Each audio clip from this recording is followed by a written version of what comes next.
अरे बेटी थोड़ा सा जोर लगा बेटी, थोड़ा सा और जोर लगा।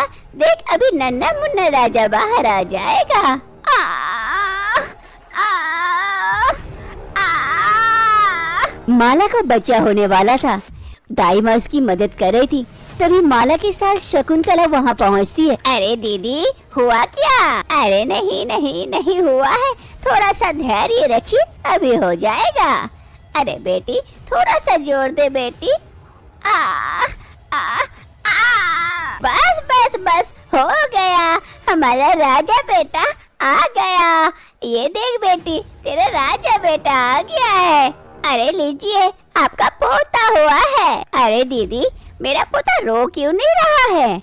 अरे हाँ ये रो क्यों नहीं रहा है? अरे रो जा, रो रो।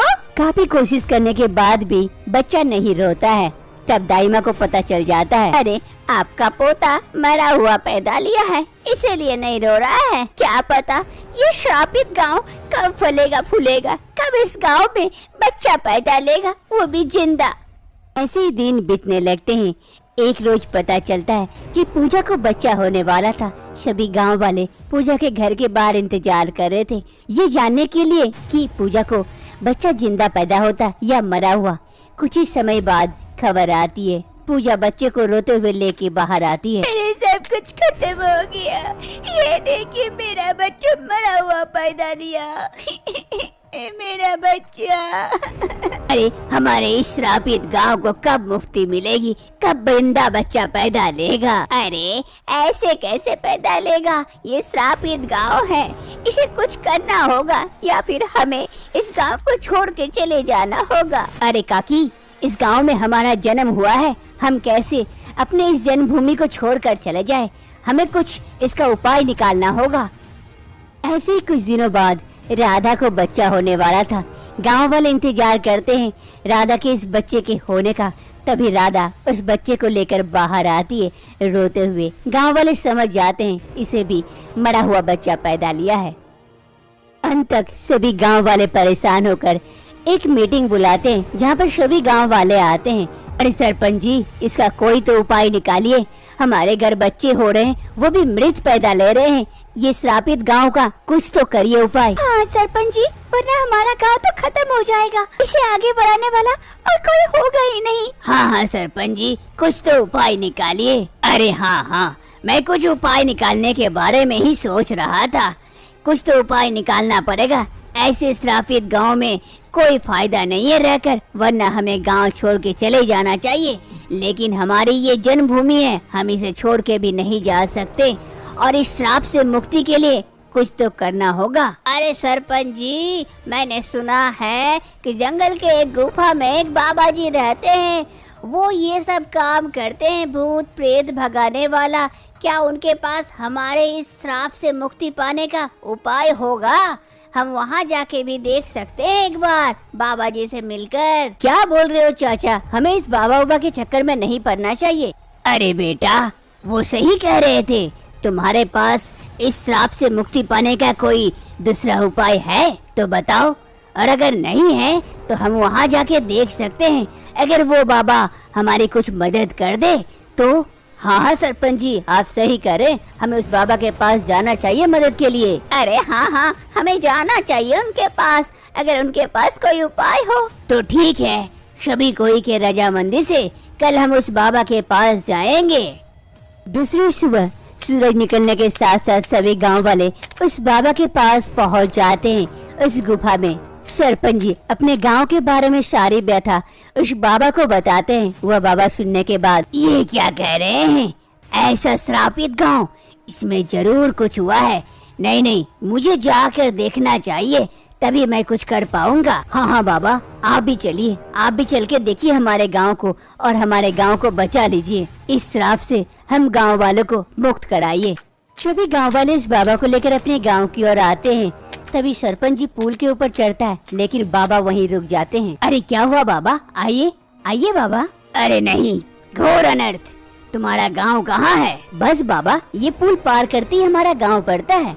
ये जमीन दूर से ही तो शापित दिख रही है, मैं इस पे पैर नहीं रख सकता, घोर अनर्थ। ये क्या कह रहे हैं बाबा? कभी भी इस जगह पर कुछ भी अच्छा नहीं हो सकता है। जरूर तुम लोगों ने कुछ बुरा किया है, जिस कारण इस जमीन को तुम सबने श्रापित कर दिया है। बाबा, इसका कोई उपाय निकाल दीजिए, इस श्राप से हमें मुक्त कराइए। हाँ बाबा, हमें इस श्राप से मुक्त कराइए। इसके लिए मुझे एक गुप्त पूजा करनी होगी, बहुत ही बड़ी पूजा, तभी कुछ हो सकता है, तभी मुझे कुछ पता चलेगा इसके बारे में, तभी मैं आगे कुछ कर सकता हूँ। तो बाबा कीजिए न पूजा, कौन सी पूजा करनी है आपको, हम आपकी मदद करेंगे। इस अमावस्या को वो पूजा होगी, उसके बाद ही मैं कुछ बता सकता हूँ। ये कहते हुए वो बाबा वहाँ से चले जाते हैं और सभी गांव वालों के मन में एक डर सा बैठ जाता है। अमावस्या की रात वो बाबा वो गुप्त पूजा करते हैं, जहाँ पर चारों तरफ भूत पिचास और खोपड़ियाँ को लेकर पूजा में बैठते हैं। ओम फट स्वाहा, ओम फट स्वाहा, ओम फट स्वाहा। मेरी पूजा को सफल बनाओ, जल्दी से आओ और मेरे प्रश्नों का उत्तर दो। आ जाओ, आ जाओ, आ जाओ, स्वाहा।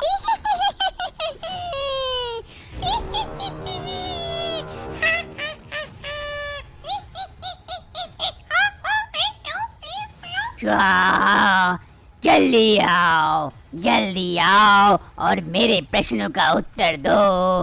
ओम फट स्वाहा। तभी अचानक से उस खोपड़ियों के हवन से एक मुंडी बाहर निकलती है। खोपड़ी, शैतानी खोपड़ी। बोलो, तुम्हें क्या जानना है? मुझे क्यों बुलाया तुमने? ए शैतानी खोपड़ी, मुझे बता, उस गांव में ऐसा क्या हुआ है जो वो गांव श्रापित हो गया है, और उसे बचने का उपाय निकाल। उस गांव में एक लड़की हुई थी, उस लड़की को उस गांव वालों ने जिंदा दफना दिया था, जिस कारण वो गांव श्रापित हो गया है और कभी ठीक नहीं होगा। उस गांव में कभी भी किसी बच्ची का जन्म नहीं होगा, वो गांव खत्म हो जाएगा। ये कहते हुए वो शैतानी खोपड़ी वहाँ से गायब हो जाती है और जितने भी भूत पिचास आए हुए थे धीरे धीरे वहाँ से चले जाते हैं।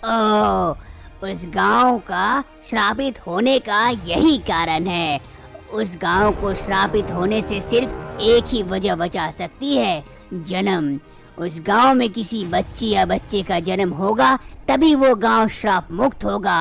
मुझे ही कुछ करना होगा, तभी वो गांव श्राप मुक्त हो सकता है। पूजा के दूसरी रोज ही बाबा गांव पधारते हैं। गांव में सभी गांव वालों के सामने बात कहते हैं। देखो गांव वालों, ये तुम्हारा श्रापित गांव एक ही कारण से श्राप मुक्त हो सकता है, अगर इस गांव में किसी बच्चे का जन्म हो। लेकिन ये श्रापित गांव है, जिस कारण किसी भी लड़की के पेट से बच्चा नहीं हो सकता है, वो मृत ही पैदा लेगा। अरे बाबा, तो इसका क्या उपाय है? कैसे बच्चों का जन्म होगा? मैंने अपने तपोबल के प्रभाव से कुछ बीज जन्म दिए हैं। ये बीज उन औरतों को देना है जो औरत बच्चा पैदा कर सकती है। ये लो, इस थैले में बीज है, सभी कोई एक एक बीज खेत में जाके लगा देना।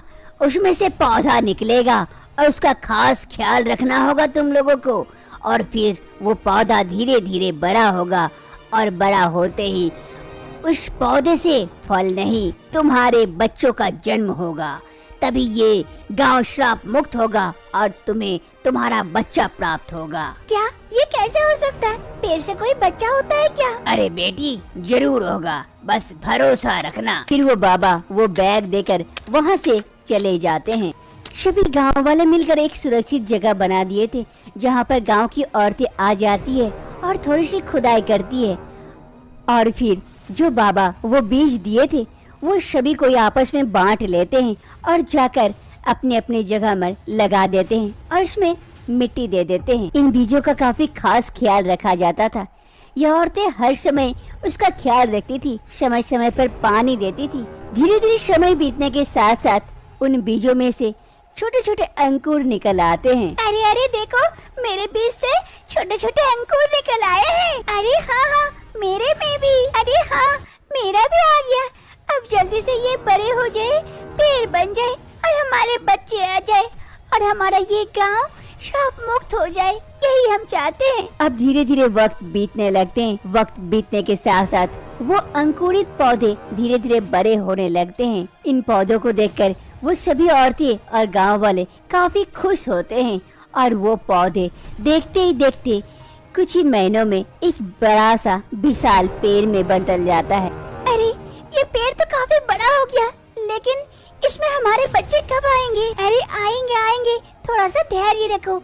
जब फल आते उसी प्रकार हमारे बच्चे आएंगे, बाबा ने यही तो कहा था। अब ऐसे ही कुछ समय बीतने लगते हैं और उस पेड़ में से पतली पतली डालियां नीचे झूलने लगती है।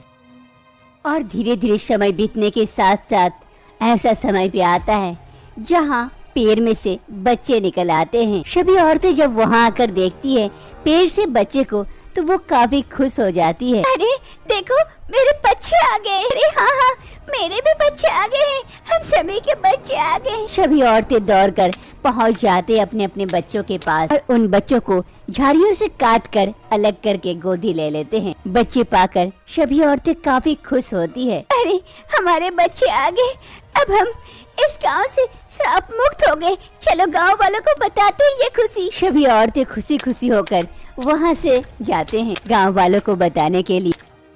गांव की सभी औरतें अपने बच्चे को लेकर गांव के बीच आ जाते हैं। सभी गांव वाले वहां प्रस्तुत थे। अरे चलो, इन औरतों को बच्चा हो गया, बाबा की कृपा से हमारा गांव श्राप मुक्त हो गया। अब हमारे घर भी बच्चे हो सकते हैं और कोई दिक्कत नहीं है, अब हम आराम से रह सकते हैं। सभी औरतों को बच्चे हो गए थे। बच्चे पाकर सभी औरतें काफी खुश थी और इससे भी ज्यादा तो पूरा गांव खुश था, क्योंकि ये गांव अब श्राप मुक्त हो गया था। दामाद और ससुर दोनों प्रेग्नेंट थे, उन्हें बच्चा होने वाला था। डॉक्टर साहिबा आई हुई थी।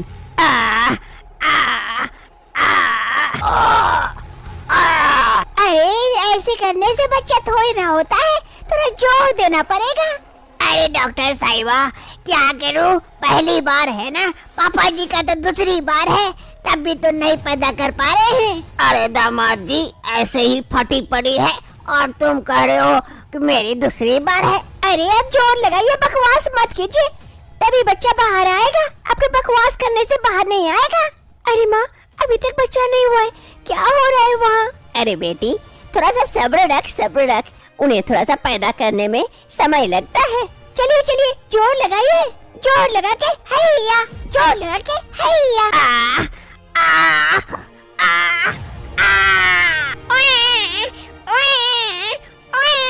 अरे आ गया नन्ना मुन्ना राजा बेटा आ गया। ये लीजिए पकड़िए, आपके बेटे को बच्चा हुआ है, वो भी लड़का। पकड़िए पकड़िए जल्दी, उसके बाप को होना बाकी है अभी। डॉक्टर साहिबा जल्दी से बच्चे को रेखा को पकड़ा देती है। रेखा बच्चे को गोदी लेकर काफी खुश होती है। माँ देखो मेरा बेटा हुआ है। अरे हाँ बेटी, दामाद जी को तो बेटा हो गया, लेकिन अभी मेरे वाले का होना बाकी है। देखो वो क्या पैदा करते हैं। चलिए चलिए अब आप जोर लगाइए जल्दी से, तभी तो बच्चा बाहर आएगा। देखिए आपके दामाद का हो गया। अरे हाँ हाँ जोर तो लगा रहा हूँ, लेकिन क्या करूँ, फटी पड़ी है। थोड़ा सा जोर और लगाइए, देखिए बच्चा बाहर आ रहा है। जोर लगा के हैया, जोर लगा के हैया, जोर लगा के हैया, जोर लगा के हैया।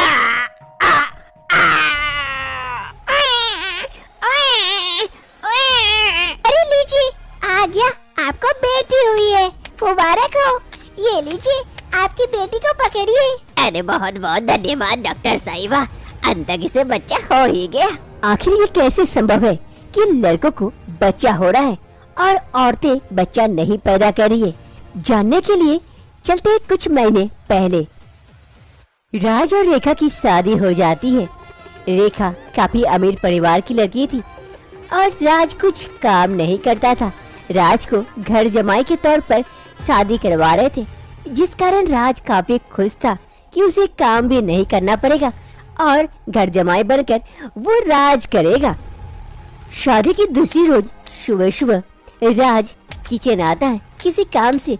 वहाँ आकर देखता है कि उसके ससुर जी चाय बना रहे थे। अरे पापा आप चाय बना रहे हैं, क्यों सासू माँ कहाँ है? और रेखा? अरे बेटा धीरे धीरे सब समझ जाओगे, एक काम करो, ये लो चाय लेके चलो वहाँ पर, वो लोग दोनों हॉल में बैठी होगी, वहाँ परोसते हैं। क्या हम लेके जाएंगे? हाँ बेटा, इस घर का यही नियम है। इस घर में लड़के काम करते हैं। लेके चलो, मैं धीरे धीरे समझाता हूँ तुम्हें। फिर राज चाय लेता है और लेके चलता है। योगेंद्र जी और राज दोनों चाय लेकर पहुँचते हैं, जहाँ पर राज की सास और उसकी बीवी दोनों हॉल में बैठे हुए थे। अरे योगेंद्र, इतनी देर कोई करता है क्या? कब ऑफिस जाओगी? कितनी लेट हो गई? अरे वो दामाद जी को थोड़ा सा समझा रहा था, इसीलिए थोड़ी सी लेट हो गई। अरे राज, जा जा अपनी बीवी को जल्दी से चाय दे। फिर राज और योगेंद्र जी दोनों मिलकर चाय सर्व करते हैं। अरे दामाद जी, आज थोड़ा सा बढ़िया सब्जी बना के रखिएगा ताकि खाने में टेस्टी लगे। अरे माफ कीजिएगा सासू माँ, लेकिन हम सब्जी बनाएंगे और आप लोग। अरे राज, यहाँ का इस घर का कुछ और ही नियम है। इस घर में औरतें काम करती है बाहर जाकर और पैसे कमाती है, लेकिन मर्द घर का काम करते हैं, यही नियम है। इसीलिए तो तुम्हें घर जमाई बनाकर इस घर लेके आए हैं, ताकि तुम घर का काम कर सको और हम बाहर देख सके। अरे मैं तो समझा कि मैं राज करूँगा, मैं तो नौकर बन जाऊंगा। फिर रेखा और बिमला देवी वहाँ से चली जाती है। अरे ससुर जी, ये क्या बात हो गई? अरे दामाद जी, क्या करें, इस घर का यही नियम है। मैं भी तो बरसों से यही करता आ रहा हूँ और आज से आप भी करना शुरू कर दो। अब ऐसे ही दिन बीतता है। ससुर दामाद मिलकर दोनों रसोई संभालते हैं, घर की सफाई करते हैं और घर का सारा काम दोनों मिलकर ही करते हैं। और शाम होते ही जैसे ही रेखा घर आती ऑफिस से, राज चाय लेकर पहुंच जाता है। अरे रेखा, ये लो चाय। अरे राज, आज क्या बताऊं, ऑफिस में काफी टेंशन हो गई, मेरा सर भी पकड़ा हुआ है। अच्छा हुआ तुम चाय लेके जल्दी से आ गए। एक काम करो, मैं चाय पी लूंगी, जाओ जल्दी से खाना बैठा दो। आज डिनर जल्दी करूंगी और अच्छा से कुछ खाना बनाना, चटपटा सा, ताकि खाने में टेस्टी भी लगे। हाँ ठीक है, बना देता हूँ। ये कहते हुए राज वहाँ से चला जाता है। फिर राजा घर किचन में खाना बनाने लगता है। अरे मैं क्या सोचा था, यहाँ के राज करूँगा, यहाँ तो नौकर बन के रह गया हूँ।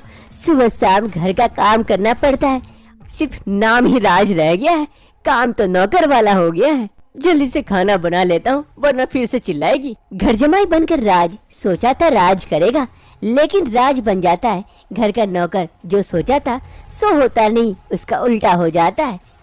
बिमला देवी और रेखा दोनों डाइनिंग टेबल पर इंतजार कर रही थी। तभी राज खाना लेकर आता है और परोसता है।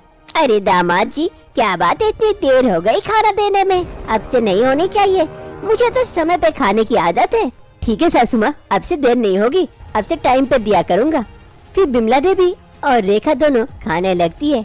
वही बगल में योगेंद्र जी और राज खड़े रहते हैं, उनके खाने का इंतजार करते हैं। जैसे खाना खत्म होता है, बिमला देवी और रेखा वहाँ से उठकर चली जाती है। फिर वहाँ पर राज और योगेंद्र जी दोनों बैठ जाते हैं खाने के लिए। अब ऐसे ही दिन बीतने लगते हैं। एक शाम रेखा कमरे में बैठी हुई थी, तभी वहाँ पर राज आता है। अरे रेखा, बैठी हुई हो, कुछ चाहिए क्या? कुछ लेके आऊं? अरे नहीं नहीं राज, अभी कुछ नहीं चाहिए। अरे रेखा, मेरे मन में एक सवाल है, मैं पूछूं? कहीं बुरा तो नहीं मानोगी ना? अरे नहीं नहीं, पूछो ना, क्या सवाल है? अरे रेखा, मैं वो कह रहा था, घर का सारा काम मैं करता हूँ और पापा मिलकर करते हैं, जितना भी हो। जैसे लड़कों का काम तुम लोग करती हो, घर के बाहर का काम, तो बच्चे कौन पैदा करेंगे, तुम या मैं? ये भी कोई पूछने की बात है? ऑब्वियसली तुम। ये तो संभव ही नहीं है, ये कैसे हो सकता है? तुम भी मजाक कर रही हो? अरे राज, मैं कोई मजाक नहीं कर रही हूँ, जब समय आएगा सब पता चल जाएगा। ये कहते हुए रेखा वहाँ से चली जाती है और इधर राज। अरे रेखा ने ये क्या कहा, बच्चा मैं पैदा करूँगा? लेकिन कैसे संभव है, लड़के बच्चे थोड़ा ना पैदा कर सकते हैं, बेकार में ये मजाक कर रही होगी।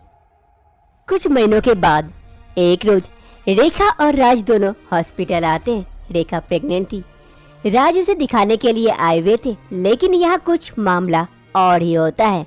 अरे डॉक्टर साहिबा, प्रेग्नेंट तो मेरी बीबी है, तो मुझे क्यों यहाँ लटाए हैं? मेरे साथ क्या करने वाले हैं? आपकी बीबी तो प्रेग्नेंट है, लेकिन बच्चा तो आपको पैदा करना है ना, इसीलिए उसका बच्चा आपके पेट में डालेंगे ना, इसीलिए तो एक छोटा सा ऑपरेशन है बस। अरे डॉक्टर साहिबा, ये क्या कह रहे हैं? बच्चा मैं पैदा करूँगा, ये कैसे हो सकता है? आज के जमाने में सब कुछ हो सकता है, बस आप चुपचाप सोए रहिए, बाकी हम पे छोड़ दीजिए, हम कैसे करते हैं। अरे डॉक्टर साहिबा, बचा लेना, कहीं ऊपर ही मत पहुंचा देना। ये सब क्या कह रही हो मेरे साथ? फिर डॉक्टर साहिबा एक छोटा सा ऑपरेशन करके उन दोनों को छोड़ देते हैं।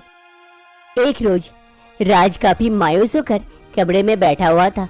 तभी वहाँ पर राज के ससुर योगेंद्र जी वहाँ आते हैं। राज को उदास देख उसे पूछते हैं, अरे दामाद जी क्या हो गया? आज काफी उदास नजर आ रहे हैं। अरे क्या कहूँ, अब इतनी दुर्दशा हो गई है, अब मैं क्या कहूँ आपसे। अरे क्या हो गया, कहिए तो, तब तो पता चलेगा। अरे ससुर जी, आज रेखा ने मुझे हॉस्पिटल ले जाकर मेरे पेट में बच्चे डाल दिए। अब बच्चा मैं ही पैदा करूँगा। अगर पहले पता रहता कि ऐसी स्थिति होगी तो मैं शादी ही नहीं करता। लालच के कारण यहाँ शादी कर लिया कि आराम से रहूंगा, राज करूंगा, लेकिन नाम ही खाली राज रह गया, बाकी यहाँ तो नौकर बन गया हूँ, घर का काम करता हूँ। अब तो बच्चा भी पैदा करूंगा। अगर ऊपर वाले ने पहले से औरत बनाकर भेजता तो ही अच्छा होता। अरे दामाद जी, चिंता क्यों करते हैं? आपकी जो हालत है बरसों पहले से मेरी भी वही हालत है। लालच के कारण मैं भी फंस चुका था और अब भी झूल रहा हूँ ऐसे ही। अब जिंदगी ऐसे ही कटेगी। राज और योगेंद्र जी दोनों को बच्चा होने वाला था। 8वां महीना चल रहा था। दोनों हॉल में टहल रहे थे। तभी रेखा देखती है और कहती है, अरे राज क्या कह रहे हो? 8वां महीना चल रहा है, थोड़ा सा तो ध्यान रखो अपना, नहीं तो बच्चे का ध्यान रखो। हमारा बच्चा तुम्हारे पेट में है, थोड़ा सा ध्यान से रहा करो। अभी तुम्हें ज्यादा नहीं घूमना चाहिए। और पापा, आप तो समझदार हैं, आप तो इससे पहले भी मुझे पैदा कर चुके हैं, तो फिर आप कैसे ऐसे कर सकते हैं? जाइए दोनों, जाके रेस्ट कीजिए अभी। रेखा की बात सुनने के बाद राज और योगेंद्र जी अपने अपने कमरे में चले जाते हैं रेस्ट करने के लिए। इन बच्चों के आने से सभी कोई खुश थे, शिवाय योगेंद्र जी और राज के, क्योंकि उन्हें पता है बच्चे होने का दर्द क्या होता है। अब आप लोगों के लिए एक सवाल है, कौन कौन बनना चाहता है घर जमाई और करना चाहता है राज? कमेंट में जरूर बताएं।